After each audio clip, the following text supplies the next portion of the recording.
जराही चिकट न होता दाना मोकळी, मस्त मऊसूत आणि ठेचा घालून केलेली झणझणीत अशी साबुदाणा खिचडी चवीला इतकी भन्नाट लागते की आता यानंतर तुम्ही प्रत्येक वेळेस याच पद्धतीने साबुदाणा खिचडी कराल। 1 वाटी साबुदाणा घेतला आहे, भरपूर पाणी घालायचं, साबुदाणा स्वच्छ धुवून घ्यायचा।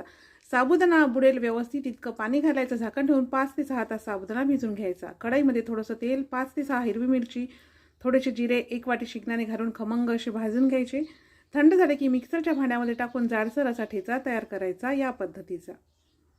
2 मध्यम आकाराचे बटाटे घेतले आहेत, साले काढून घ्यायची, जाड किसणीने याचा किस करून घ्यायचा आणि किसामध्ये भरपूर पाणी घालून स्वच्छ असा किस धुवून घ्यायचा। अशा पद्धतीने जाड किस करून घेतला की साबुदाणा खिचडी अजिबातही चिकट होत नाही।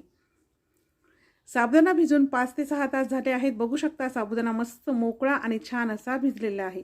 कढईमध्ये 1 पळी तेल घालायचं, स्वच्छ धुवून घेतलेल्या बटाट्याचा किस, थोडंसं मीठ घालायचं, किस छान परतून घ्यायचा, झाकण ठेवून 1 वाफ काढायची।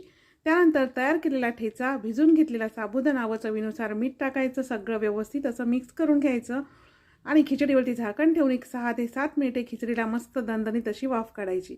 तुम्ही रेसिपी कोणत्या गावातून किंवा शहरातून पाहतात कमेंट्समध्ये मला नक्की सांगा आणि अशाच छान छान रेसिपी पाहण्यासाठी सिंपल मेजवानी मराठीच्या पेजला आत्ताच फॉलो करा।